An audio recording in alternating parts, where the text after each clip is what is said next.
Hey, North Dakota, Rob Port here. And I'm Chad Oban. You're invited to a special live recording of Plain Talk on Wednesday, February 19th at the Peacock Alley in beautiful downtown Bismarck.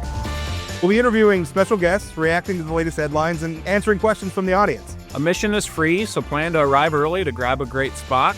The reporting kicks off at 6 p.m., and after the show, Rob and I will stick around if for some reason you want to meet us. That's Wednesday, February 19th at Peacock Alley in Bismarck, starting at 6 p.m. We'll see you there. You'd expect to see the North Dakota oil and natural gas industry working at wells and processing facilities. What you might not know is our oil and gas industry also works to build roads, provide school funding, and even protect us from flooding by creating nearly 50,000 jobs statewide and generating billions of tax dollars annually to support our infrastructure, our great outdoors, and our schools. North Dakota Petroleum Foundation, advancing the possibilities. You're listening to Plain Talk, the voice of North Dakota politics. I'm your host, Rob Port. If I sound distracted, it's because I've been busy covering this story all morning. I'm joined by my co-host, Chad Oban. He's right of center, I'm left of center, both sides of the political spectrum.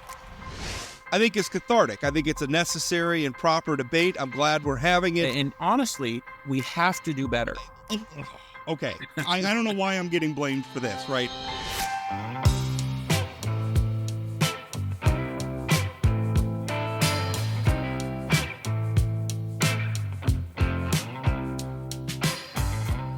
Ladies and gentlemen, the next time after this show that you tune into Plain Talk, it will be our live show, live from Peacock Alley in Bismarck, which I am both excited and anxious about. Not anxious in any way. I mean, Matt, our producer, has been doing a wonderful job in organizing all this. I think it's going to be a fun event. I'm really kind of anxious. I am not used to doing what I do in front of a crowd. So I don't know.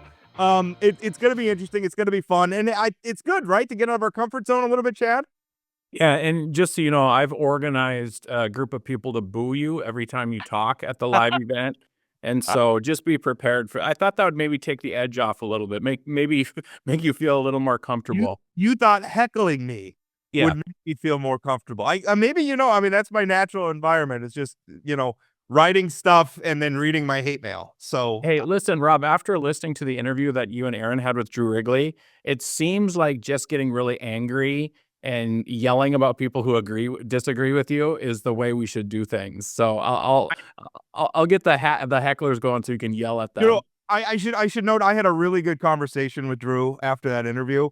He and I are not going to see eye to eye on the truth in sentencing, mandatory minimums legislation, whatever you want to call it. But I mean, he apologized for getting pretty aggressive. The one part where I got a little heated was when he accused me of wanting to shut all the prisons down, which, whatever else you want to say about my position, that may have never argued for wanting to shut all the prisons down. And I think he was frustrated and he accused me of that. I'm trying to cover a situation where the attorney general is accusing a cabinet member of lying and deception and everything. And it is, it's very uncomfortable. He's saying a lot of things you can't take back, and, but he believes them and he's standing by him, and he's, I guess we're going to see where that debate goes. But, I'm in a position of having to cover this stuff. We're in a position of having to cover this stuff. And, we gave him his time, and he made his case, and that's all we. Yeah, I know it was just sort of dumb luck that you ended up with Drew and the governor back to back talking about this, but I think you really saw a difference in styles on how they handle a public policy debate. I think the fact that Kelly has been in the legislative branch and understands that you have to build a coalition. You can't just go in with a sledgehammer. Drew's been in a courtroom. It's a different thing. And I think hopefully Drew figures out from this that, calling people names and doing the stuff that he's doing to Colby Brown, who I don't know from Adam, right? But if I listen to the two sides, there's one side that seems more level-headed and, calm about the argument. That's what I'm attracted to. And so I hope Drew understands that if you want to bring people to your side, you can't just demonize the other team. So this is exactly what we predicted. would happen back in between the election and the legislative session. We predicted that this would be a very contentious issue between the people who are on either side of this thing, and it's proving to be the case. Yeah, I think that's absolutely right. In fact, I said that the dynamic between the attorney general, I think I wrote about this. I think even talked about it at a readers board meeting for the forum. Where I think this dynamic between the attorney general and the governor is going to be interesting. In a lot of ways, they get along great. In a lot of ways, they do not. And it's hard because you're navigating policy disagreements and then maybe personal disagreements, and it gets tricky. It gets hard. And you have ambitious politicians, who have sort of been on the same trajectory. I mean, there's all kinds of dynamics here, and you have the defense attorney and a prosecutor who look at this issue completely different. I just wish we could do it without the aggressiveness that we saw from the attorney general, and I think, frankly, he probably watched that interview or listened to that interview and thought, I'm not sure I handled that the way I should have. He liked everyone. I was getting some accusations on social media that I was talking over Drew. And in the one clip that we had, and it's a good clip. It's a good highlight from the show. But it was me kind of getting, it was the part where I got a little upset, where he accused me of saying that I just wanted to close all the prisons down. He and I were laughing after that. And he liked, the attorney general liked every one of those videos on social media. I mean, he saw them all. Yeah. And I think he knows there's a better tone to take. His argument is what it is, and he has every right to his argument. I don't think he's necessarily got the right of it entirely, but that's not the problem that I disagree with him. The problem is the approach. And I think he's starting to recognize the approach maybe isn't going to pay the dividends he's hoping. Hey, later in the show, we're going to have Senator Michelle Axtman on to talk about education savings accounts. The House has a number of bills, but the big one is the Senate bill, which has a big fiscal note and some things happening with the fiscal note that are going to be interesting that we'll talk to the senator about. I don't want to preview that. I would just also mention, just before we get into that, on the House side, they did pass out one bill yesterday, a Koppelman's bill, which is, just a straight up money for private school parents. And then another bill that is an ESA with some matching funds from Pat Heinert lost by one vote. I suspect that's going to get brought back this afternoon. Will probably pass. So I think we're going to winnow the 6 ESA bills down to probably 3 or 4 and let the fights continue. Because, I don't know if you saw it, and we'll get into this, but Brandon Pritchard's group put out an email saying they don't like Heinert's and Axman's, but they like the other one. So I think you're seeing a little division between the far right and the mods again, the normies. It surprised me that Koppelman's bill got through the House. I think the only reason it did is because Heinert's failed. They wanted a vehicle. I don't think LaForce stands up on Koppelman's bill to help pass it if Heinert's bill passed. I think the House wanted a vehicle, and that was the last bill. Yeah, I guess that makes sense. And part of what surprises me too is just straight up for public schools, you're going to run into the rural problem with that. And so it surprises me that because the rurals have like rural lawmakers that doesn't really Representative Anna Novak, made that point pretty forcefully, where there's just not a lot of benefit. If you're living in a rural community, like she's from Beulah Hazen area up in coal country, they don't have private schools. That doesn't help them. So the ESA concept, it has to be a broad concept that covers a spectrum of things that are beneficial to people who live in North Dakota's larger communities and the smaller communities. And then you run into that costs a lot of money.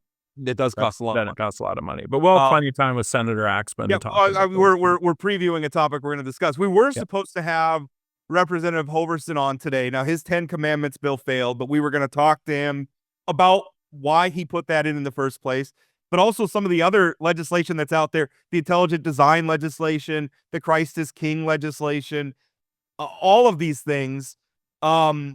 He's a religious leader in his day job, and he's a very vocal proponent of a lot of these things in the legislature.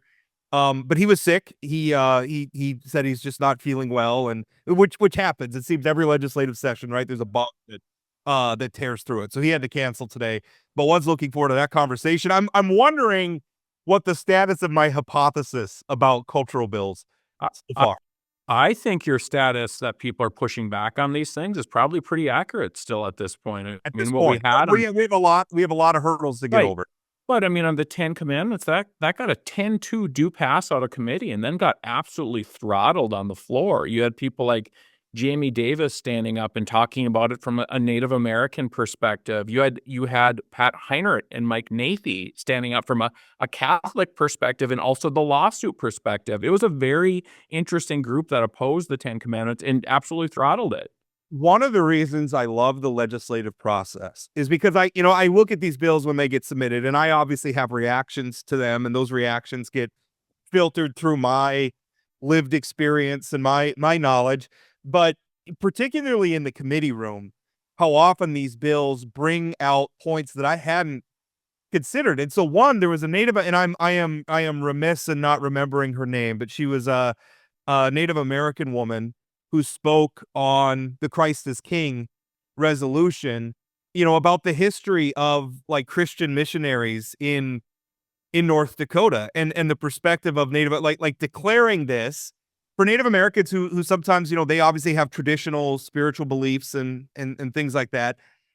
And but also like the history of Christianity sometimes is kind of ugly in this part of the world. I mean, we're still digging bodies out of the ground from some boarding schools and whatnot. It's that perspective I thought was powerful and not one that I had considered, which I don't think is I don't have that lived experience. I'm not Right. a part of that history. But hearing it, I mean, it's valid and it's pertinent, and that was really compelling to me.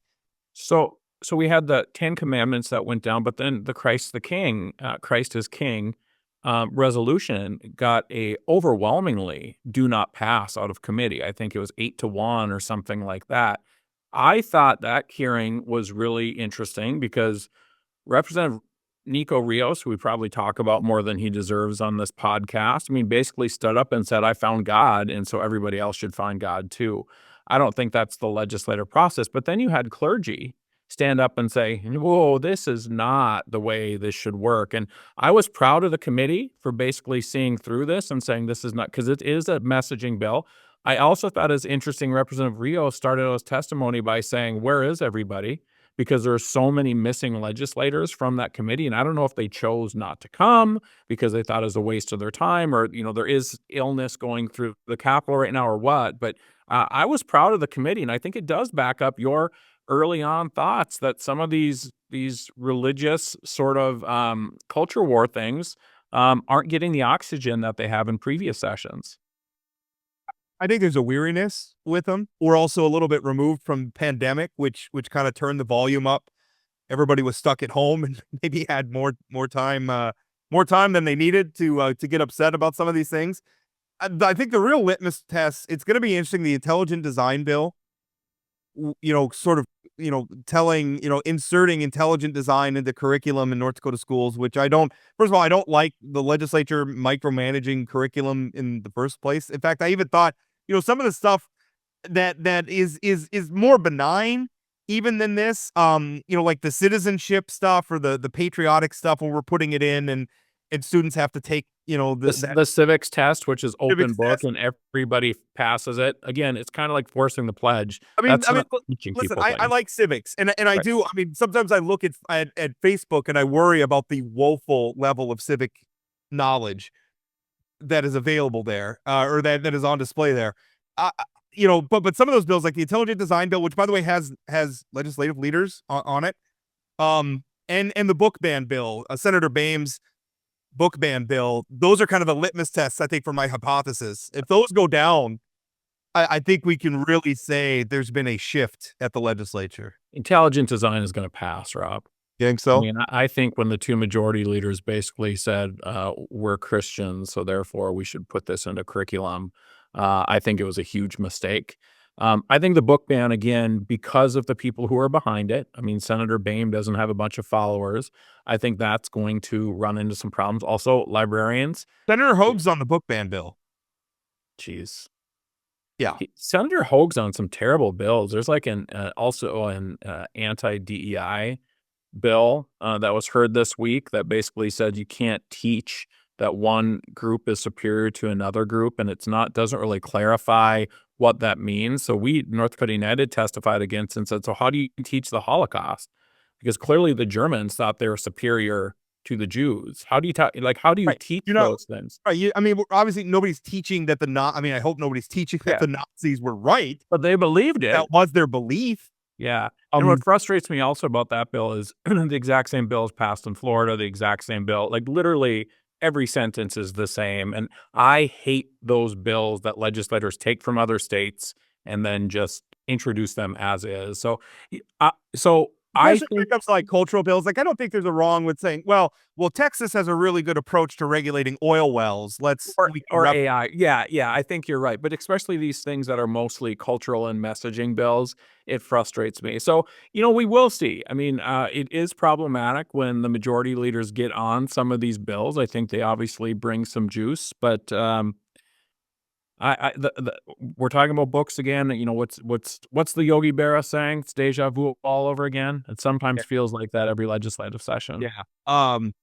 It is. And by the way, the Senator Bain bill, once again, and I was watching the committee discussion about this, and there's a portion of it because a part of what his bill amends is a portion of state statute that basically deals with like I mean, it's kind of an anachronism now, but deals with like porn magazines that would be on sale in like gas stations or whatnot, convenience stores.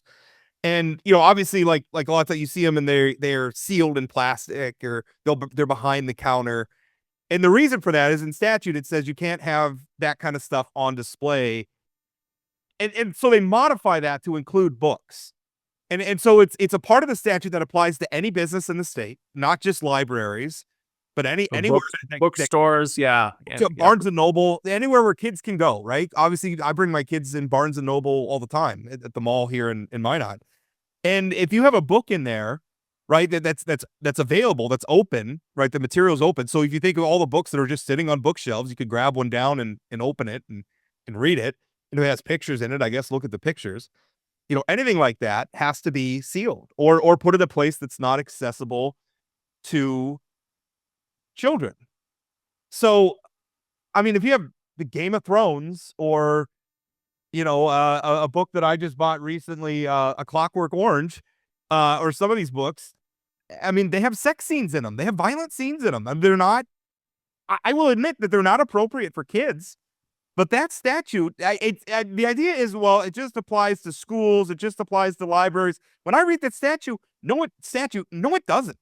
And when they were discussing it in committee, they were like, well, no, it doesn't apply to private bookstores because this is already in statute. But it's like, but you're amending it and you're expanding the definition of what's prohibited. It absolutely applies to private businesses. And you have this thing, while the government is trying to, save us from ourselves, there's also a bill going through that, parents have the fundamental right to every aspect of their child's life, which I agree with the concept of that.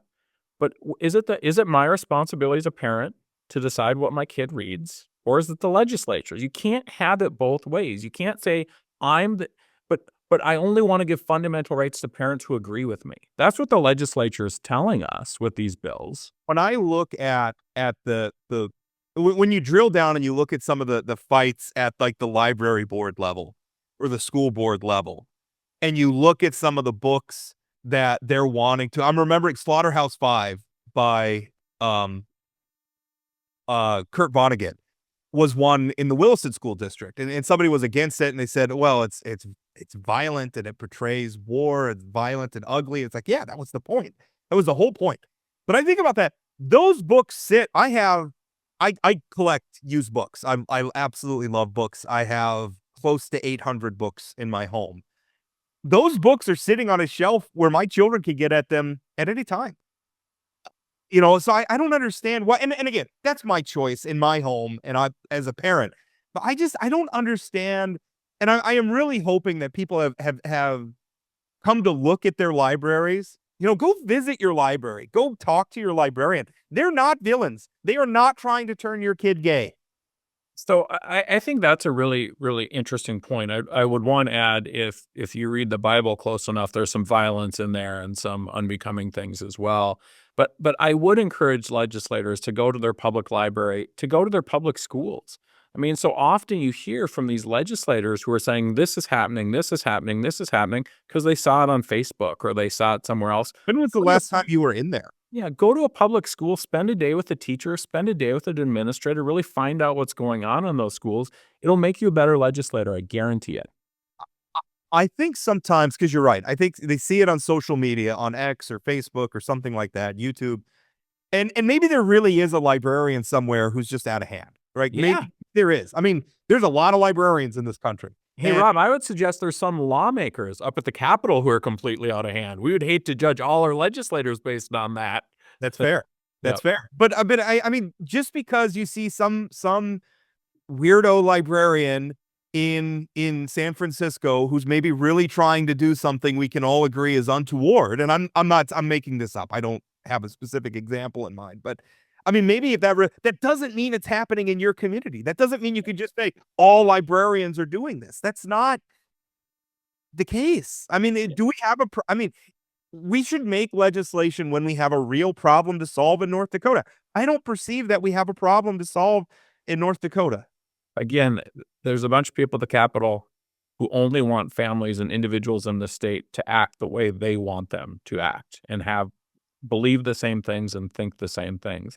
We saw it with the debate, and you wrote a great article about it today about Lori Van Winkle's comments about folks who are struggling with fertility. And she basically said, if you want to set it up, but it was one of the most disgusting and offensive things I've heard in a long time. And I think about the families who have gone through IVF treatment and other things, and you have a state lawmaker who's basically saying God has made this choice because you did something wrong.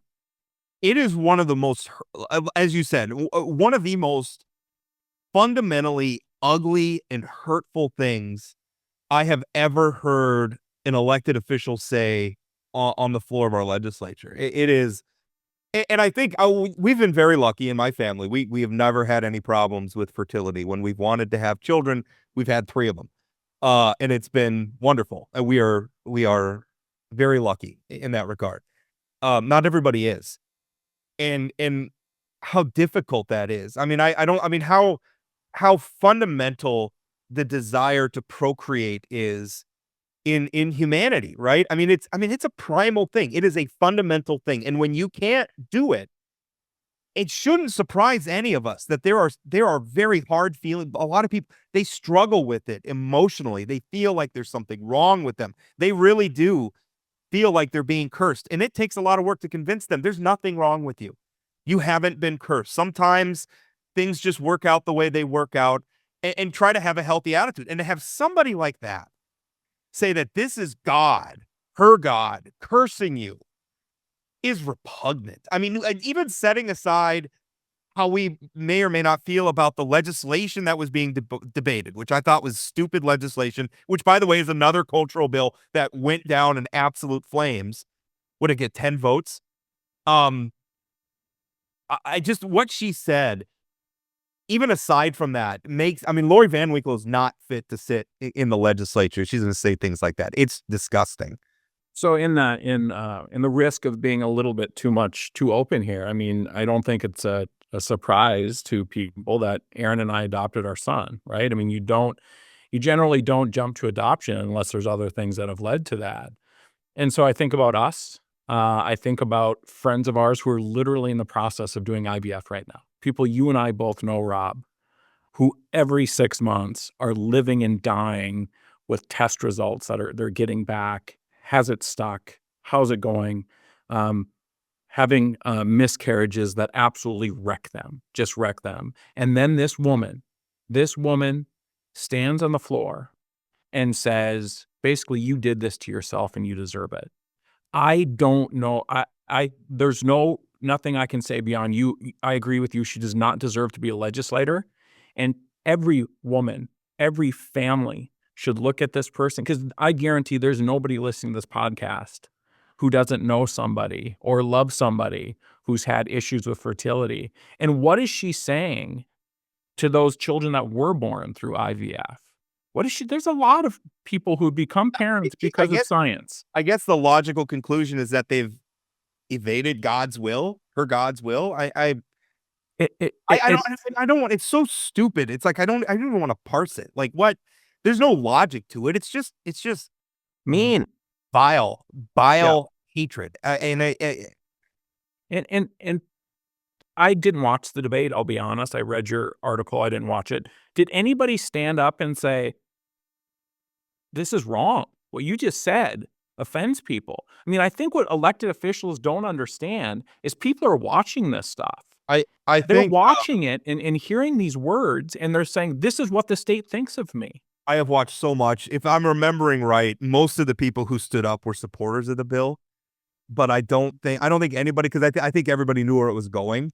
Yeah. And they were just letting, I don't think anybody felt like they had to stand up because it was almost like it was self-defeating. That was the sense I got.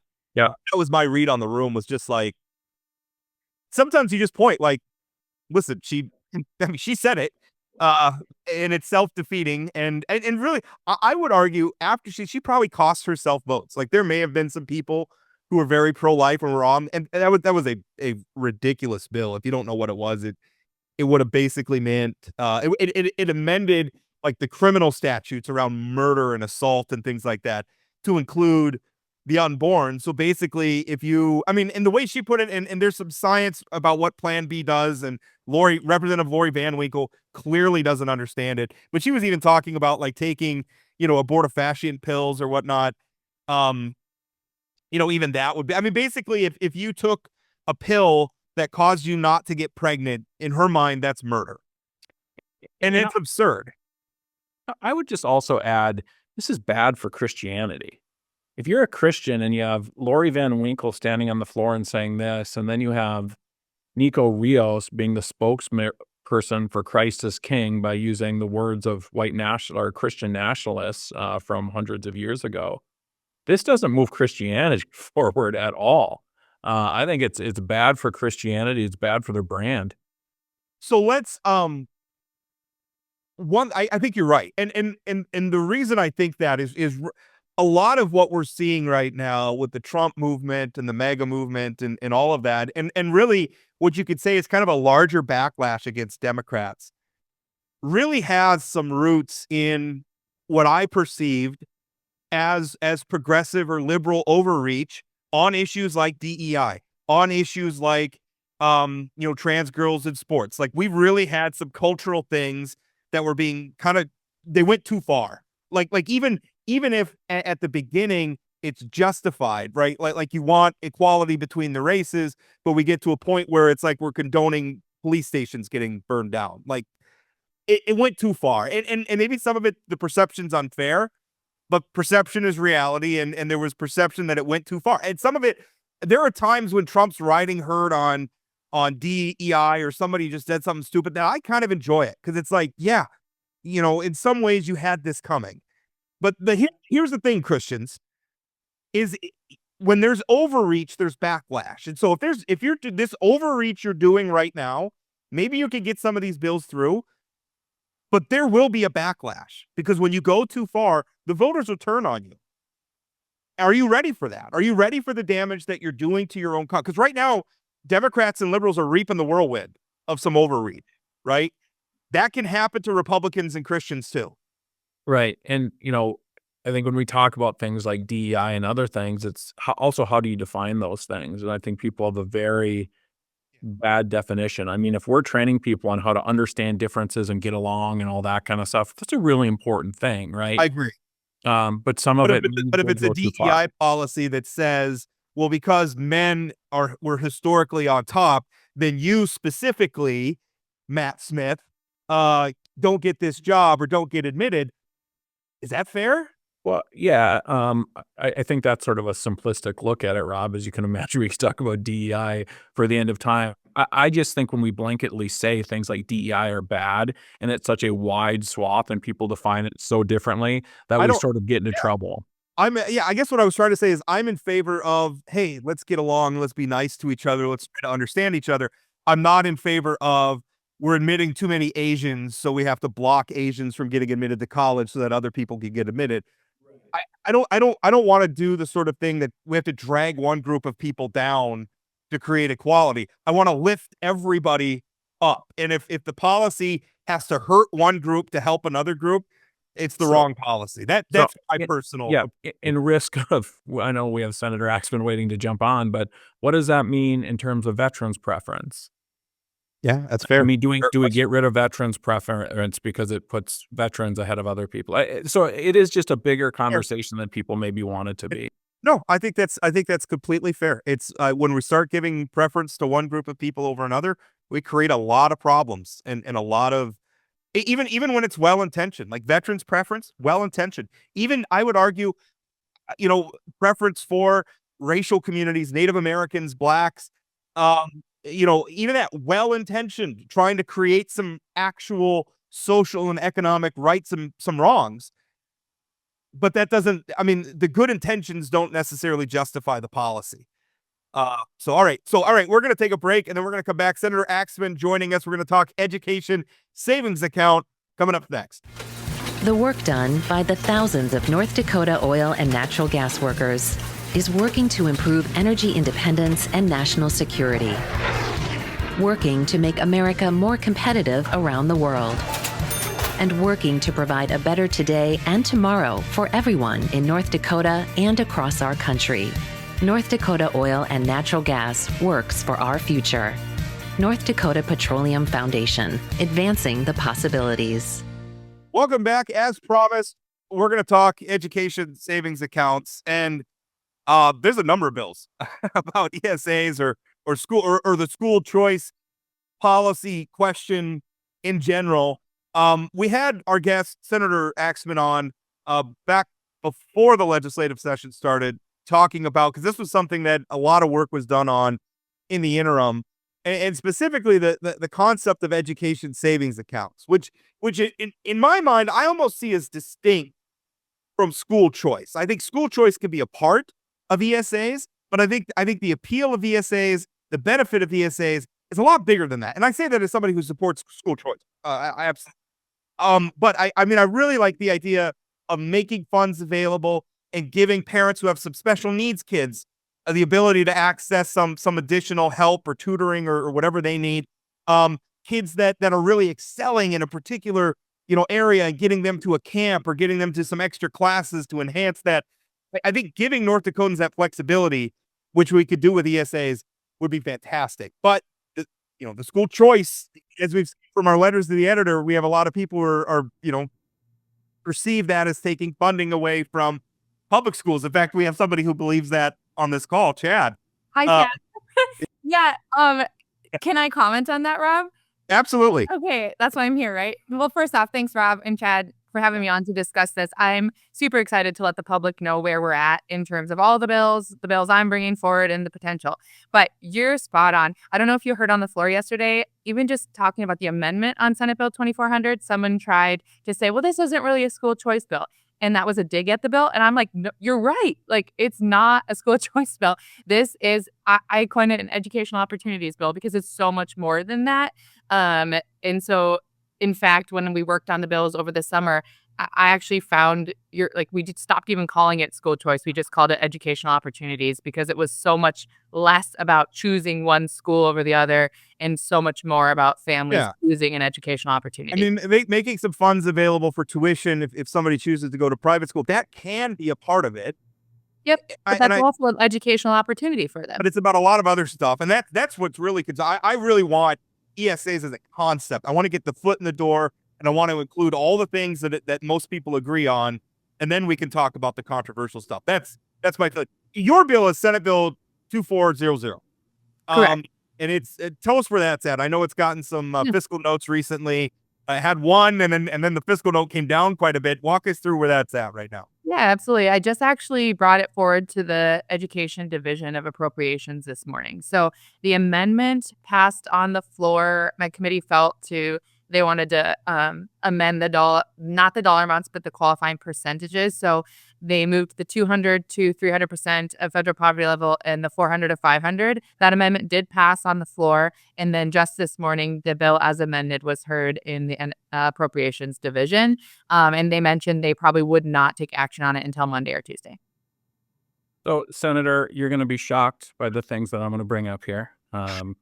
So I think one of the interesting things about ESAs is I think that there is universal acceptance of the concept of ESAs, but the controversy comes with who gets the money and how that can be spent. So I'm going to talk about two different things that I don't like about your bill, and I'd like you to respond to those things. And then I'd like to dive deeper into the fiscal note if we have time as well. But so the one thing is, obviously, you know that I strongly disagree with money being able to be used for private schools. And the reason I disagree with that simply that public dollars shouldn't be used for private school tuition.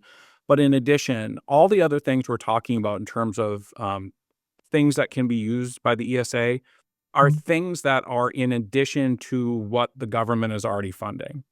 Private school tuition is replacing something the government is already funding, right? So we're paying for a K through 12 public school. And if I'm a public school parent, you're giving me money so I can pay for things outside of that public school. But the private school tuition piece literally is something that we're already funding. So we're paying for that twice. So that's one piece. The second piece, you mentioned that there's the change in the means testing on the private school side. That does not. The private school and public school students are not treated the same. So somebody who's low income and sends their kids to private schools gets more money than somebody who's going to a public school and is low income.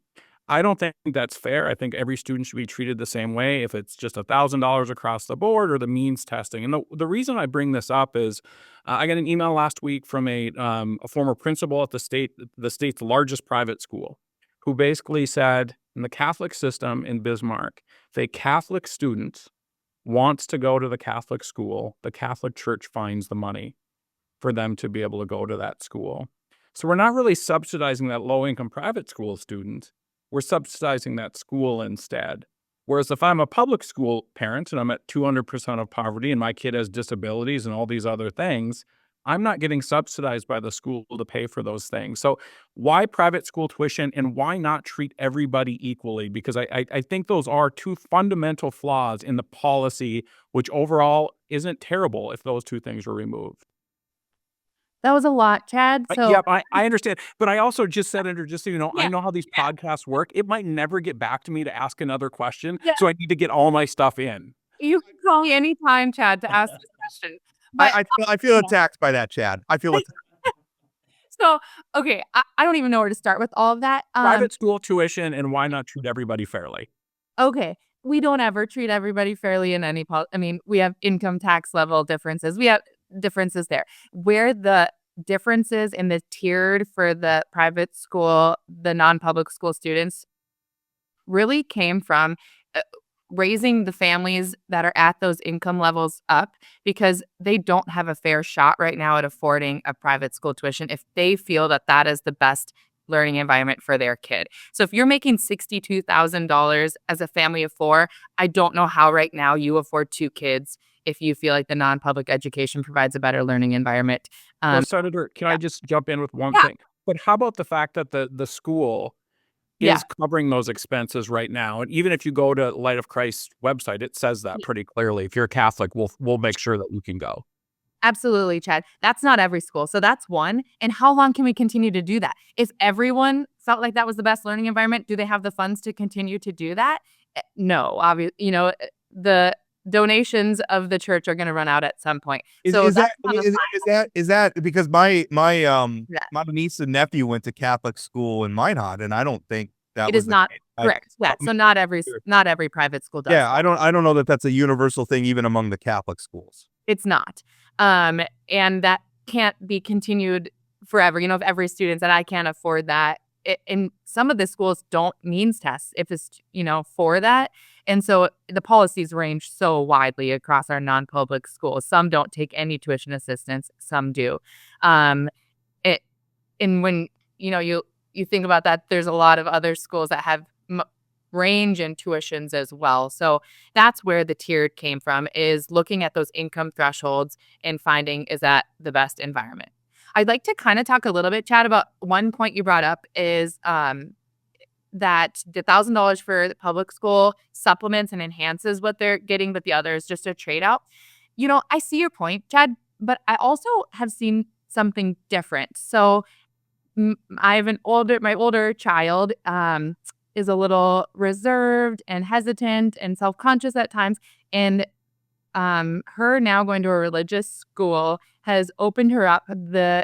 She has relied so much on the faith aspect that she has gained in school to an extent well beyond what my husband and I have taught her. And that has really allowed her to gain confidence in herself through that, to then now learn better and have confidence in her education. So I think for some kids, there's other aspects in a certain non-public. Let's look at a school in Fargo, full circle. That school, you can't tell me that doesn't provide educational opportunities outside that the public school can offer right now. So I think we can't just say that that's a direct substitute, because there are sometimes things that are happening different in the non-public schools that do offer different educational opportunities. So I don't think it's just a direct wipeout of what they would be getting one for one. So your bill specifically, I know, and the House did something. They ended up passing a bill, and I think Chad and I kind of agree that the House bill that is passed is more about the House having a vehicle than maybe them being satisfied with that end product. But I kind of feel like your bill is the vehicle for this whole issue right now. It's really kind of the one that I'm paying the most attention to. As it's been amended, kind of describe, what does it do right now? I mean, what are things? Absolutely. What does it make available for North Dakotans right now? Okay, let's talk about it. Thanks, Val. Okay, so the Senate Bill 2400 provides an educational savings account, which we'll refer to probably as an ESA, as we have and will continue to, just to make it easier. The fund would be run through the Department of Public Instruction, and it would provide every single student in North Dakota an opportunity to have access to funds to be utilized through, you may have heard it, families could maybe hear it as a digital wallet or a digital marketplace, an ESA marketplace. So let's talk about the tiers that would kind of show what each student would qualify for. So the bill 2400 breaks it down into 3 tiered systems. So the first tier would be every public school student in the state. No qualifiers there. So every public school student, their family would have $1,000 per student. They'd log on to, it's similar to like Amazon. It's a very nice user-friendly marketplace where they could filter out what they feel is their most needed educational opportunity for their kid, whether that be speech therapy, dyslexia services, a STEM camp in the summer. Let's say they're a rural community. The cost of dual credit is very high, and it's really well used in our rural students. They could cover the cost of that. If their school doesn't offer French class, they could take even a college accredited course and use the funds for that. They could use high quality online tutoring. They could use in-place tutoring. So very wide range of educational opportunity expenses that would be qualified on the marketplace. So $1,000, tier 1, every student. Tier 2 would be those students who choose to get their education at a participating non-public school. So the school would have to agree to participate in the program. At that point, the student would receive funds based on the family's percentage of federal poverty level. As the bill stands right now with the amendment, the first tier in this second tier would be families within 300% of federal poverty level would receive $4,000 per student. And then families within 500% of federal poverty level would receive $2,500 per student. And then those above the 500 receive $1,000 per student. Those could be used for tuition or for any other educational expense that's listed on the marketplace. There's a caveat in there, and I kind of thought through this one back and forth a lot. And originally, my original bill had it where it was tied to the school, but now the accountability feature built into that is if its parent does choose to use the funds towards tuition at a non-public participating school, that student would be required to follow North Dakota statute regarding the state assessments as well for a level of accountability. Third tier would be all of our home educated students, and they would be able to receive $1,000 to be used to enhance their home education journey, whether that be if they need additional speech therapy or a language course that the parent doesn't feel qualified to teach, they could use that as well. But also on the marketplace. I will say we've heard a lot of debate on from home educated families. Some say, I want nothing to do with that. However, I've also received a lot that say that would be great. It would help us cover that expense. But I do want to make sure that everyone is clear. In Senate Bill 2400, for home educated families that opt in to receive the money, it just links to the current statute. So it does not require to do them anything additional. If they are currently following the law per century code, they would be able to opt in and qualify for the funds. Senator, let's talk Yeah. a little bit about the cost of the program. Sure. When this bill was introduced and went through the policy committee, there was not a fiscal note, which I don't know if that's normal, but I don't think that's ideal. But it did. So there was a fiscal note that came out 2 days ago that basically looked at 100% participation in all these programs. And that fiscal note was $158 million for 1 year. So about 320 over a biennium for cost to continue beyond this biennium. The new fiscal note's $105 million, which would mean 210 for those keep doing math at home, for the second biennium. It makes some really, really silly assumptions, in my opinion. I mean, we just said earlier that, if a family is under that poverty level, that in order to go to a private school, they would need the subsidy from the state. But yet the fiscal note says only 50% of people will use it. I think we've seen in other states where we lowball the fiscal note and then it ends up costing way more moving forward. I actually joked to Rob yesterday, I've never seen a fiscal note try to pass a bill. Usually it's fiscal notes to kill a bill. But, I think the truth is probably somewhere in between 158 and 105 million. I don't think 100% is going to use it, but I also don't think it's between 50 and 70% as the new fiscal note. Can How- I clear that up, Jed? Yep. And then I want to follow up. Would be in those tiers. So it does account for so the second tier of the program, we're at 100, we used 100% in that fiscal note. So 100% would utilize the funds in tier 2. It's just 50% would be in those buckets of the 300 and 500%. But you are correct that tier 1 and tier 3 are at 70% take up and utilization rates. Okay. So let's even say the 105 is correct. That's the equivalent for a full biennium of a 7% and 7% increase in public school funding, because 1 and 1 is about $30 million. The idea that I would come into the legislature and ask for a 7 and a 7, or with the original fiscal note, a 10 and a 10, we would get laughed out of the Capitol, right?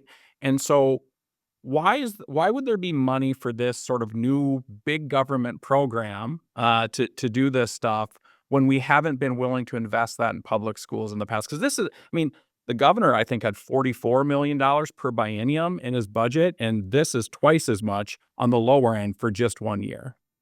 Yeah, I agree, Chad. The fiscal note's big. However, I will say, I've done a lot of research on the national data coming out that our GDP impact from COVID and learning loss is in the billions of dollars. And so I think an investment in each individual student is timely. Now, sure, could we put it into the formula? We could. However, that's not investing in each individual student. And I would argue that the impact for each individual student, I know you're... No, Yes, I just disagree with that. I mean, I think if we add more teachers and more support staff and all that kind of stuff, I think it is helpful for certainly my student. I mean, I walk into a school every day and see the successes he's having. I wonder. Oh yeah, go ahead, Rob. I don't mean to interrupt you, Senator, but I wonder. I mean, I don't know that to me, it's just two different types of doing education spend. I mean, one way we could certainly put it in the schools, and we have wonderful educators. My wife's a teacher. My kids go to the Minot Public Schools. I'm very happy with the Minot Public Schools. I think they do a great job, and I want to see those people come. But this is another way to help you. I mean, you say put in place more support staff. Well, I don't know if I have $1,000 available for my kid to get him a tutor, that's support staff. And it's very tailored, very specific support staff for my child and my family. So I don't know. That's the way I look at it. And Rob, it's at a less cost to the school, right? Because if we ask the school to hire a tutor one-on-one with each student, can you imagine how much we'd have to put in? So I actually think it's hard because they have to measure how many students are going to need the person. It's hard. It's hard to budget. Listen, guys, I've talked to a lot of parents who have to bring their kids to behavioral health and others, tutors and that kind of stuff. That $1,000 has dropped in the bucket. And again, if we're funding we have to think about public schools as a community good, right? And by pooling all those resources to provide these services to all students, including those who maybe don't have parents who can get them to behavioral health, to get them to extra help and those kind of things. My brother's a principal and was a principal at a school in South Bismarck. They would set up the appointments for behavioral health and other things. But if the parents had to bring them there, they would never get there. Now, think about if that behavioral health specialist was in the school and being able to provide that for everybody. I understand we have a different perspective on this, but to just sort of say, oh, everybody's going to handle this the same way and it's going to be great for every individual student, I think is a little naive. And I think the fiscal note says as much. I mean, because you're not saying 100% usage of this. Yep. Yes, absolutely not 100%, because you're thinking there's two things that lead into the 70 is take-up rates and utilization. So, are they going to max out the 1,000? But so now a little less will even apply, and then a lot will probably only use 7 or 8. How do they ensure they maximize it? Will they use every dollar? So I think that's a two-part into the 70% there. I think, Chad, that's just going to be something I fundamentally believe different than you, is that I think this is a very effective way to directly impact a child's outcomes. I guess a term that I use a lot is that there's many paths, right? There's many paths to prosperity. There's many paths to success and happiness in your life. And I think with education, there's many paths. And the K through 12 system is a path. And it's a great path. But the thing is it can tend to be monolithic, and there's other paths too. And I guess I really like the idea of enabling some other paths. And also I sometimes get frustrated when we say, well, not all parents are going to avail themselves of this. Not all parents are going to make maybe the best choices for their kids. We can't legislate good parents. We can't. That's a cultural thing that we're going to have to hold on. The legislature's trying though with fundamental rights and all those stuff. We spent the whole first part of this show talking about how much we disagree with the legislature trying to do some of those things. Understand. I mean, those are problems I think that really do need to be fixed in our civic groups and our churches and our families. That's there. But I don't want to hold back the good parents who are going to who I think are most of them, almost all of them. I don't want to hold them back. And I don't think that's what Chad's advocating. Is there an element? I mean, obviously the school choice bill is a friction here, and I'm asking you probably an unfair question because you're passionate about the school choice part getting through. And I don't want you're going to say, well, you're asking me to negotiate against myself. But I mean, is there a point at which a willingness to set the school choice part aside and just focus on the ESA parts? If that's what it takes to get this through? Question, if that's what it takes, I don't think that's what it takes. You saw a full only school choice bill just pass the House with incredibly high amounts. The president's executive order on educational opportunities made it clear school choice is not, it's here. We need a framework that approaches it smartly with high accountability. And I want to have the legislature have a hand in crafting that accountability. I think 2400 does that in a very smart way. So I think the time is now. So sure, in the last moment, if that's what it takes, I think it is critical. We do have a framework in place, which this ESA would do. But I also think the time is now for the school choice piece of it as well. That was a really interesting part when the House was debating their bills. And it was something that I hadn't considered is the federal component, where we have an administration right now that's coming down with this, and they're saying we need to get out in front of this. So we have Chad shaking his head. So maybe. Well, I mean, I just think it's adorable to think about if Joe Biden had done this 2 years ago, if the legislature would be standing up and saying, "Oh, the president said this is going to happen, so therefore we better pass a law." I mean, it's. I would have, Chad. I would have. It is silly. I think if Joe Biden had started pushing school choice, I would hope. Or Rob, anything else. I mean, I've never heard the legislature stand up and say, I have. The president on regulatory Okay. things, they say something's coming down the pipe from the federal government, and we need to get in place the state. For instance, like coal, or where we regulate like coal lands and stuff, where we say if we don't do it, the feds are going to do it for us. That happens. But can I just tell you how I think this could play out, though, with this framework? So what I think we're hearing is the changes to the federal level will really impact formula funds. So anyone unfamiliar with that, let's pick out like IDEA funds, for example. I think that's where we're going to see the major change and why this framework is so critical. So if a student who calls for IDEA funds opts out of the public school system, they just say goodbye to their IDEA funds unless they find programs that's willing to collaborate with each other. However, I think we're going to see where now those IDEA funds come directly to the student rather than the school. So when we have schools that are already doing it, such as Full Circle in North Dakota, I'm so excited to have a framework that works with the changes in the federal government and allows those families to choose a different option for those students for high need services. And so I think that's where we're going to see some really exciting changes. We didn't even talk about the other side of school choice today, which we have 5 minutes if you want to, but the Oh, no, I don't want to leave this one yet, Senator. Okay, the charter school side as well charter schools was also in the executive order. And I think it's really imperative that we have a framework to tailor exactly how we want charter schools to come in and operate in North Dakota as well. So I think the executive order had a lot of things that we need to make sure that we're ready to have a framework in place. But I think I see it playing out really with those formula funds, such as like 501, Title I, IDEA funds.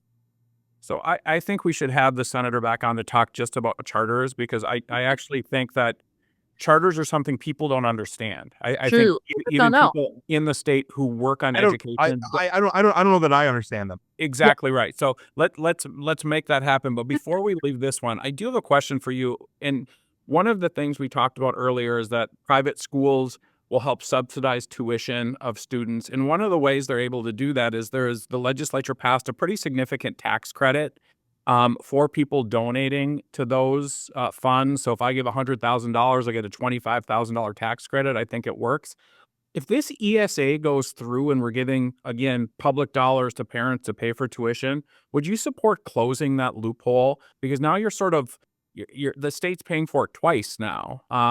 Because I think one of the reasons that tax credit passed, and groups like mine didn't fight against it, was this will allow the church or the private schools to help subsidize low-income people. But if this ESA does it, why do we still need that tax credit? Chad, that's I wouldn't say right away, no. Yeah. Because as you know, the cost to educate is much higher than $4,000. This isn't covering the full cost to educate.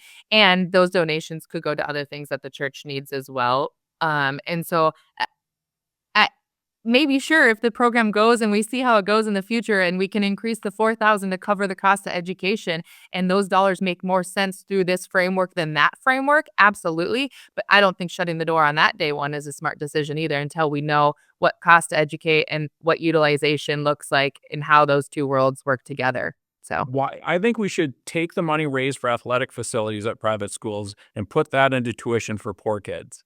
Boy, you're singing my song. I would get athletics out of the public schools. I'd get them out of the public universities. Anyway, I'm not going to go on. Unless it's the Yankees and Dodgers, you're just anti-sports, aren't you? Hey, those are private. But by the way, I'm against taxpayer subsidies for billionaire owners to build stadiums so their millionaire athletes can play. No thanks. As much as I love the Yankees, no thanks. Don't, Chad. You got me all distracted. I wanted to ask an important question to the senator. All right. Oh, you're actually going to let me ask the question. All right. Well, I'm going to make fun of you first, but go ahead and ask your question. And then maybe we can get into the Larks versus, the Hot Tots rivalry someday, Rob. Yeah. Well, yeah, we absolutely should. I wanted to ask real quick about the marketplace because I mean, obviously, I think that's the crux. This bill accomplishes nothing if the money doesn't end up benefiting students in all the myriad and very customized ways that it could. So tell me about this marketplace. Like, okay, I have $1,000 or whatever tier that I'm falling into, and I have this money available and I want to get a tutor or something. What does that process look like for me? I mean, do I just have $1,000 in my bank account or what do I do? Yeah, the marketplace companies, first off, they are growing rapidly. They're innovating rapidly. They're meeting the demands of families. So there's, I would say, 3 ones that have been on the circuit a little bit longer that are really well established. But then there's a couple new ones that are winning the procurement processes in other states pretty rapidly as well. So that I think even that, the marketplace world is quickly growing, expanding, meeting needs. So what is it? Is it like the state of North Dakota has a marketplace and then companies like apply to participate? No, well, I shouldn't say no right off the bat, but usually no. So a few states have hired a ton of FTEs within their departments to run it. Most states contract with these third-party entities. I'll give you a couple, like Odyssey, Class Wallet. Those are a couple names if you want to look up on their websites. It's pretty cool. You can kind of step through what the parent profile would look like. But so let's talk about that. So if I'm a mom, I've got 2 kids, and so I log on and I apply to the program. So I type in my kids' information. These programs quickly verify with the systems. They partner with Department of Public Instruction to verify that your kid is enrolled in a school. And then usually within 12 to 48 hours, that's what they guarantee, the money would then be, whatever you qualify for, would be uploaded into your account. Once you see what your balance is in your account, it's like a online shopping center. So there's little check boxes that you could say, I'm interested in STEM camps, coding camps. I'm interested in tutoring services for math. I'm interested in dyslexia services. I'm interested in dual credit courses. So you would select those. Then there's 2 features of it. Once you hit search, it would show options that are within a radius you select, so like a 50-mile radius if you want ones that are tailored in person, tailored to your local area, or there's the virtual side of it. So then it'd say, here's the ones that are also available, high quality virtual. So you could see anything that applies to that. So an existing, so like my kids have gone to the STEM, like a computer camp that's put on by Minot State University. They put it on in the summer. We send our kids there. Potentially, that's something that would have like existing That programs could like be that. on here. Yes. So the way it works is in the spin up phase, which is why I'm not going to rush the spin up phase. So whoever the procurement process would select, they come to the table with, here's some high quality things we've already researched and scrutinized. We recommend these. Then also they work with the community to have open periods where you, Rob, could say, hey, we love this science center and their camps. You type that in there, or in the online open period, the company that we would go with would research that, scrutinize it, see if it's a valuable thing, and then provide a recommendation to the Department of Public Instruction, who then has to say yes or no to every item before it's on there. So it is very highly scrutinized, but the backside company does all the research on those things. And then there's always an option for a parent request in there as well. If there's something that's not on there that the parent found that could be utilized better, company does the research, recommends approval or denial on there. And then you just have the balance that you can see things being used. That sounds very Rob, we're not going to cut off because I thought of another question. And since we have Senator Axman here, one of the things that came up this morning at appropriations was the fact that school meals were included. And there seemed to be some consternation from members of the committee around the fact that that's included, and therefore the usage rate would be a lot higher. Do you see the appropriations seem to indicate they're not going to kick that out? That's not their job. But do you see that as being something that maybe would be negotiated out and be a separate conversation? Yeah, I think, and I do think the conversation is worthy, and I hope the House, when we didn't really debate that very heavily because we did debate a lot of the major policy things in the Senate side. So I hope that discussion is had on the House side. I think there's pros and cons to having it in there, and I do hope that is heavily debated. So because we have independent school lunch bills too that correct. Yep. We don't know where the maybe there's an opportunity to do them all together. I guess I don't know. I just hope they don't cut it out just because of concern about usage rate, right? I mean, if that's what one parent wants to do with their $1,000 versus, maybe these other things don't apply. I think if you're going to do this, you want to make sure the usage rate is high, even though these things are expensive, right? And so if we're going to do it, we need to make sure everybody gets treated in a way that they can use it. In chat, I actually don't see the usage rate as the negative to having it in there. I think, to me, the negative having it in there is, I would hate for a student who could really benefit from some tutoring is a parent saying, well, it takes me an hour to research all these tutoring things that are available on the marketplace, but it takes me 2 minutes to send it to my kid's lunch account, and then they never go get the tutoring that could have been beneficial. So that is maybe the negative I see to it, but I do see all the positives, which is why I put it in there. Yeah, I disagree with that. I mean, $1,000 in my pocket is $1,000 in my pocket. It doesn't matter if it's covering lunch or tutoring, right? Because I'm still going to have to pay $1,000. But they may not go get the tutoring otherwise. I would hate, and maybe a struggling family's already covered, although you can start to struggle on a very quick timeline that maybe doesn't Absolutely. qualify you. I would hate to put families in a position of choosing between tutoring and lunch. I don't know that we would, but we're over time. Senator, thank you for your time. I really Thanks, appreciate it. Senator. Thanks, guys. Have a great day. And you let me know when you want to talk charter schools. Well, we'll have that conversation for sure. Sounds good. Have a great day, guys. Thank you. Hey, Plain Talk listeners, do you have a question, comment, or something you want us to discuss on the show? We want to hear from you. Leave a voicemail or send a text to 701-587-3141. That's 701-587-3141, and we might feature it on an upcoming episode. Thanks for listening to Plain Talk. Now let's get back to today's episode. You know, Matt, during the break, was asking us to push the live show, and I absolutely want to push the live show. It sounds like the place is going to be packed. I don't want to dissuade you. Oh, man, what are you doing setting expectations like that, man? I do, because this is the first time I've ever done something like this. So I've had nightmares about it just being you and me in a room, and not a lot of, and like some diners, like, who are these two weirdos? I don't think it's going to be that way. I think we're going to have a big crowd. 6 o'clock on Wednesday, February 19th. You're going to want to get there. There's left wings, there's right wings. Peacock Alley is a great place to come and eat anyway. So worst thing that happens, you have some delicious food and some drinks. And you have to listen to a couple of idiots up on the balcony haranguing you about. I don't think you should call Aaron and J Bell a couple idiots like that. I was referring to the two idiots who primarily do this show. Not that. Oh, okay. Did you notice I went after J Bell and Aaron rather than Representative Ista and Senator Hogue? Did you notice that? Yeah, well, that was nice of you. Pretty smart. Very smart. The thing is, like, I almost kind of don't want to do what Matt. You know what Matt said to me before the show? He said, "I'm glad you're wearing a hat today." I'm not kidding you. He said, "I'm glad you're wearing a hat." He says, because when I'm making these video clips, I really have to work around your bald spot, because when you take notes, you put your head down, and boy, does it look bad.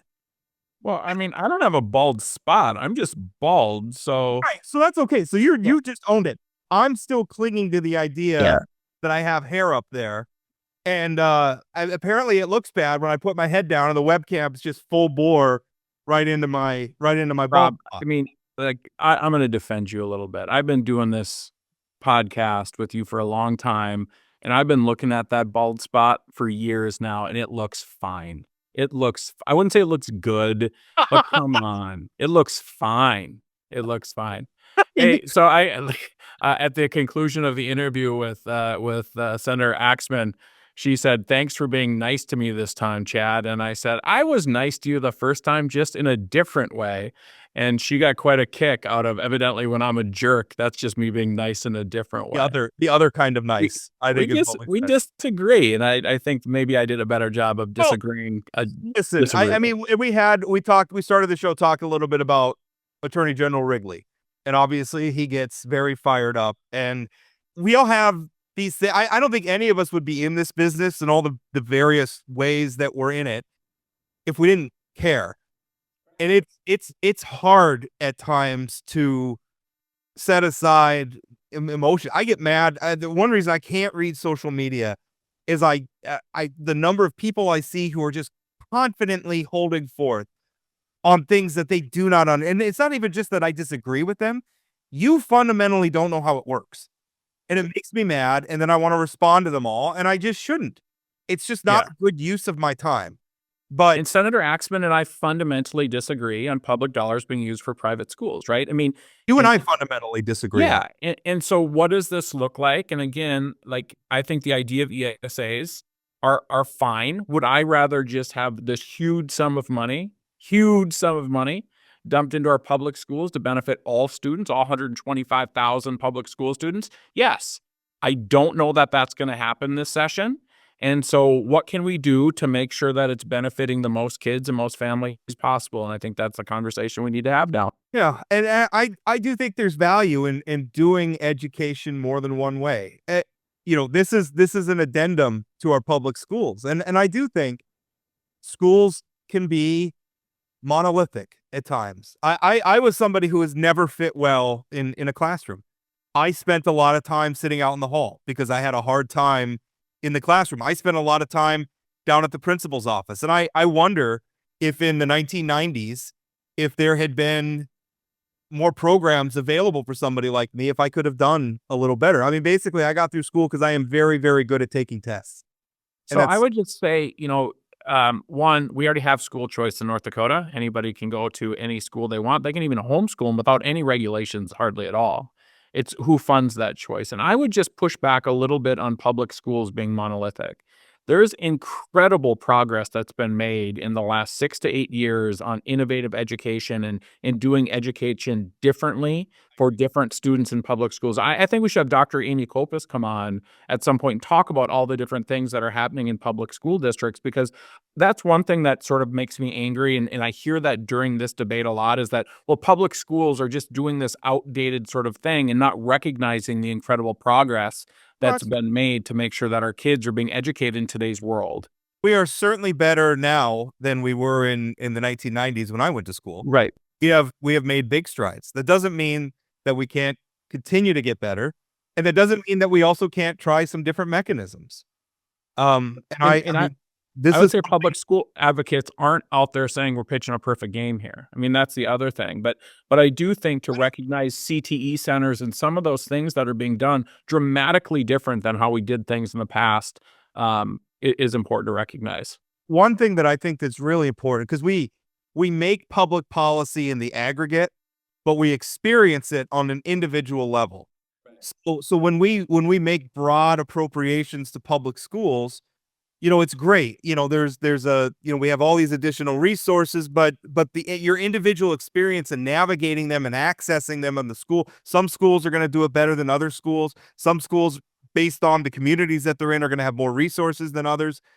I really like the idea of a very individualized funding mechanism that really empowers parents to go out and get services on an individual, very tailored way.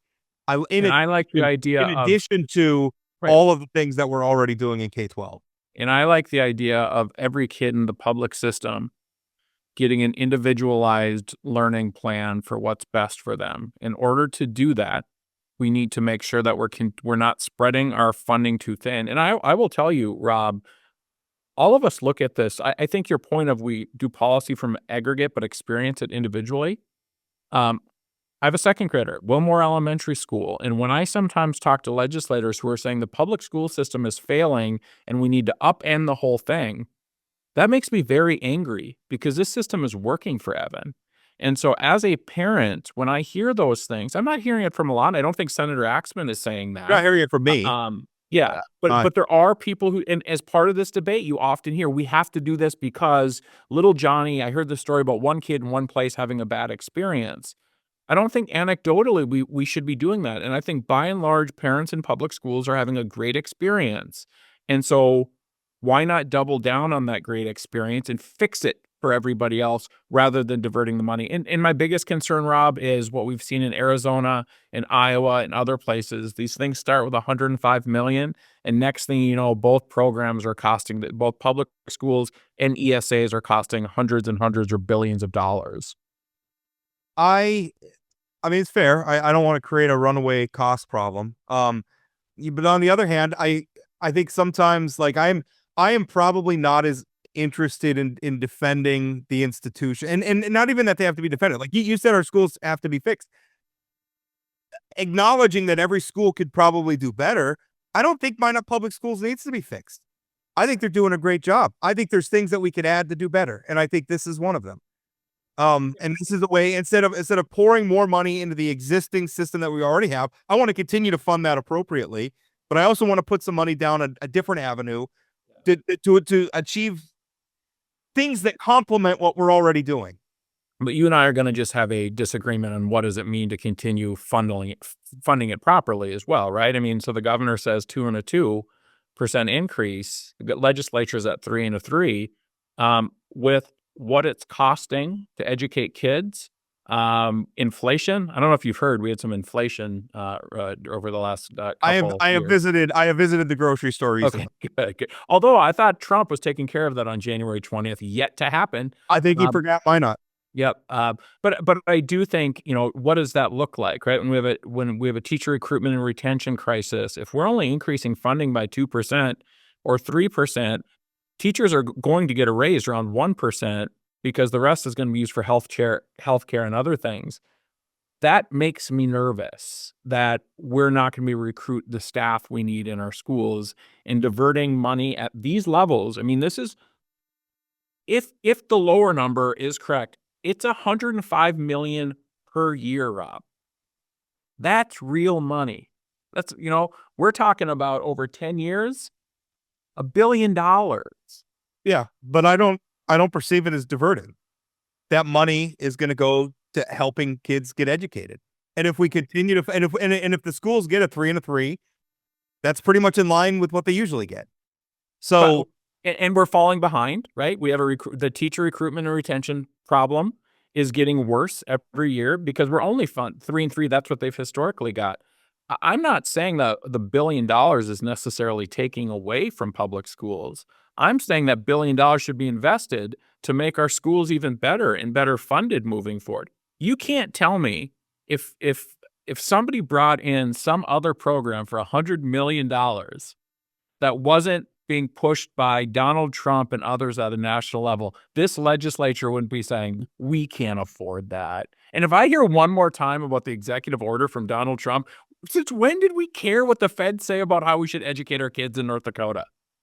Yeah, see, but all the time. I mean, carbon capture, for instance, North Dakota is one of 3, maybe 4 states now that have primacy in regulating carbon capture. We invested in that to get out in front of the feds so that we could make decisions in North Dakota rather than have them made in Washington, D.C. We do that stuff all the time. And I don't really understand what you're saying. Well, if it was a completely different program that was supported by Democrats, all of these Republicans would hate it. That's a weird thing to say. It's not a weird thing to say. You think it's yes, it's weird. It's weird that Republicans want to spend money on policy that Republicans have long supported. This is not news, Chad. This is not weird. It is weird that I've never seen a legislative session where the primary reason that people are leading with that we should fund this thing is because the president signed an executive order. What I'm saying is I've never heard, if Joe Biden signed the same executive order, you honestly think in this polarized world, people think we better respond to what Joe Biden is saying in a positive way. I understand defending yourself against Joe Biden, but saying that Joe Biden wants us to do this, so we better do it because he's the president. I don't know. There was a lot of Democrats. I mean, Trump did some good things, criminal justice reform in his first term, and you can laugh about it, but isn't that what we talk about all the time? If Joe Biden suddenly came out and embraced a policy initiative that Republicans have long supported, I would hope that Republicans would set aside the fact that he's a Democrat and line up to take the W. But Rob, you're missing my whole point. They're saying the reason we need to do this is because Donald Trump said we need to do this, and he signed an executive order. And I don't believe that's if they want to pass $100 million annual thing to subsidize private schools, because this doesn't create, you say school choice. This isn't school choice. This is subsidizing private schools because they're already funding these vast majority of it's true. It's true, Rob. The biggest private school district in North Dakota is here in Bismarck, and they subsidize all Catholics to go. You want this program to subsidize Capstone Academy, $15,000 a year for 500 kids in Fargo. That's how you think we should spend our money, rather than spending. I think we can make a portion available to help kids attend all sorts of institutions. And listen, I get it. You work for an organization that represents public teachers. You do. That is always going to be the lens through which you see this. I'm not going to change your mind, and I'm not going to try. Rob, I want to ask you just a really simple question, okay? How does this create any more choice for a parent than they have right now? Because a lot of parents would like to send their kids to private school and don't have the money. And this could help bridge the gap. We, for the first couple of years of my daughter, sent our daughter to Our Redeemers. It's a Lutheran school here in Minot. We ultimately decided that wasn't for us, and cost was part of it. She may have stayed there if there were more funds available for us, but Do you think part of our solution was we were right on the cusp of being able to afford it. If we had some additional funds available, we might have stayed. and you think that that this will create choice equally for everybody? So somebody who can't find I 10,000 think you setting that as if it's not exactly equal for everybody, then we can't do it. I think is you opposing it by trying to let the perfect be the enemy of the good. We are never going to craft a policy that is going to treat everybody equally. If absolute equality is our goal, we will never pass anything. That's fine. I think that the barista down at Starbucks should really be subsidizing the millionaire doctor in North Bismarck sending their kid to seminary. How are they subsidizing it? That pay barista is probably taxes. not paying any income taxes. Well, they pay sales tax, Rob. Okay, They don't that's pay sales tax. listen, we spread things out all around. I mean, the other thing, one of the opponents, some of what the opponents to the school choice bill are saying is, why should I have to subsidize school lunches for rich people who can afford to? That's Yeah. the same argument you're making. Yeah, that's true. And by the way, it's not school choice; it's vouchers.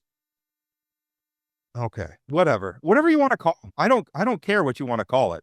And I think we both agree ESAs are bigger than just the choice or the vouchers component of it. Right, but again, what we've seen in every other state, that private school piece is the part that grows and grows and grows. And I guarantee if this Axtman bill passes, it's going to cost more than $105 million annually. It'll cost more than the $210 million minimum to continue. And it's been a budget buster other places. And I think that we need to be looking at this. You and I talked about this fiscal note. The fact that only 50% of people are going to take the free money to pay for things that they're already paying for is a joke. It's a joke. It's a budget buster when we do it this way. But if we were pouring this money into the K-12 system, it wouldn't be a budget buster for you. Well, I've never asked for a 10% increase in per pupil payments, which would be the same as this would fund. Yeah. But I don't think it's fair to compare it to per pupil. Where this is fundamentally Rob, different than the way we're funding the constitutional obligation we have for students. This is fundamentally different. The legislature has a job to prioritize spending. The amount of money they're spending on this program could be spent on per pupil payments of between 7 and 10% increase per year, which would mean raises for teachers, would mean more support staff to do more things. It's not that it's taking money from that, but it is a decision that the legislature made. This is about prioritizing things. Well, I listen, I don't think from your perspective that we're ever going to spend enough money on paying teachers or anything else. That's your job. Right. I feel like there is an upper limit to that. And I feel like North Dakota's public schools, and I think you agree with me, we are doing a good job. We have good schools in the state. Yep. And I want to keep them that way. Okay. I want to keep them that way too. I think we can do this in addition. And I think make the overall education experience from the perspective of students and parents better. Students, most importantly. Listen, I will go back to the things that I said at the beginning. Everybody, no matter if they're private or public, should be treated the same way. If you're a level of poverty, you should get the same amount of subsidy from the state as if you're in private or public schools, and that the money should not be used for tuition for private schools. I would imagine if we asked the public, the vast majority would agree with me on both of those points. Beyond that, I mean, I think we agree on ESAs and how this should be done, but those two things need to be changed for this to be good policy. I don't agree. Which part don't you agree with? Although I'm not really sure what you understand treating everybody the same. Like I don't. So if I'm 200 right now, this bill says if I go to private school, and my income level is 200% of poverty, I get $4,000. If I'm a public school student and my family's 200% of poverty, I get $1,000. Yeah, I see that. Public and private school parent. If we're going to means test one side of the equation, we should mean test the other side of the equation. Otherwise, we are treating this is more school choice than ESA. Then at that point, I don't like the tier thing so much. Let's pick a fixed amount. Maybe we split the difference and we say 2,000 for every student. Listen, you and I are and then allow them to and then allow that for this is the part you're not going to like. Yeah. If you want to spend that $2,000 on tuition, go ahead. If you want to spend it on tutors, go ahead. You're right, but we just solved one of my two issues. We're getting closer, Rob. Getting closer. I would absolutely do that. And I would absolutely do that, understanding that this isn't gonna be, once we've passed this bill, it's not gonna be carved in stone. We can tweak, we can amend, we can improve. I do Right. think it's something we should do, though. Give everybody $1,000 or $2,000, take up private school Let's tuition. make it simple. Let it buck. Sometimes we do this with these bills where we like, in the past where we put ballot measures on to change the initiated measure process, and there's like 3 different things, and it gets really confusing. I think they're running a risk with this tier thing. Yeah, I think this tier thing's too confusing. I will say something though about the Axtman bill. It is better than some of the other bills that are just private side, or even the Heinert ESA, where a parent has to put in $2,000 to get $1,000. Yeah, for like the a matching grant. Yeah. Well, but it's a 50%, right? I mean, that just doesn't work. I mean, that doesn't help a poor person go to school. But if we're gonna do this, the Axtman bill is the model. And again, I want this to benefit everybody. I want to be creating flexibility so that all the parents in all the parts of the state, from Standing Rock to Crosby to Minot to Fargo, has more flexibility than they did before to access more opportunities for their kids than they could have afforded before. Rob, how long should we have this podcast go? Should we keep going? Because the other thing we should talk about, if we are subsidizing tuition at private schools, what do we expect from those private schools in terms of taking all students? Yeah. Like, are we going to allow discrimination at a Catholic school? I think I have no problem tying strings to the public dollars, and if the public schools want them, get on board. And part of the reason I say that is it's just quality control, right? I don't want, and even for the homeschoolers, I have some heartburn about that. I think some homeschoolers do a wonderful job. I think others, I don't know. And you don't want fly-by-night private schools popping up and just saying, hey, we'll charge you whatever the I think one of the benefits, if we make money available, hopefully we do see more private schools come in, but I want to make sure that they're living up to the standards that our fine private schools that already exist in our state live up to. Bishop Ryan here in Minot is a great school. Also, I don't want private schools to raise tuition by the same amount as the ESA as well, because that, again, doesn't do anything to help a parent. That's what we did in higher ed, where we kept making money available, basically free, low interest student loans. We made all this money available. And what did the universities do? They gobbled it up with tuition hikes. Right. And so I think that's the other thing we really need to talk about. Is this choice for parents, or is it schools choosing kids? We need to make sure that's not the case. We've now talked for 90 minutes. There's no way anybody's still listening to us. Matt's going to be mad. I have seen, well, we're actually creating more work for poor Matt, but he did make that remark about my bald spot. So Matt, this is your payback. Yeah, this is your payback. By the way, we got a live show on Wednesday. We have a live show on Wednesday. It's going to be a blast. I hope you come. Be there at 6:00. That's kind of when doors open. Chad and I are going to be there at 5. We're going to walk in. Cher's going to be blaring in the background. That was one of my requests. I specifically asked for there not to be any Cher. Okay. Well, I don't like Cher either. I just wanted to embarrass Chad. All right. Once again, February 19th. That's Wednesday. Peacock Alley in Bismarck. If you're in town, come stop by, say hi. We'll be hanging out. We'll record a podcast. We'll have a lot of fun. And the Port hecklers, make sure you show up early so you get front row to attack. Please don't heckle me. Please don't. Yeah.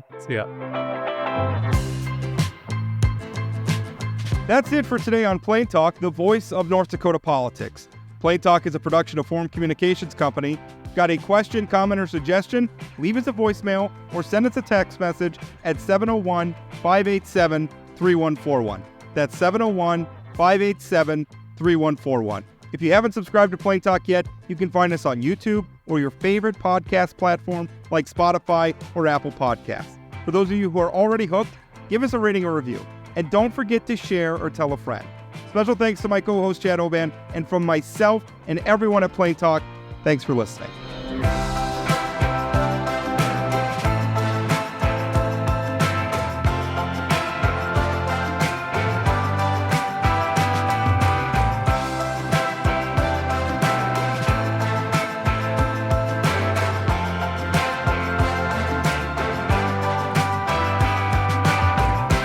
That was a lot, Chad. So Yep, I understand. But I also just said under, just so you know, I Yeah, know how these podcasts work. It might never get back to me to ask another question. Yeah. So I need to get all my stuff in. but I feel attacked by that, Chad.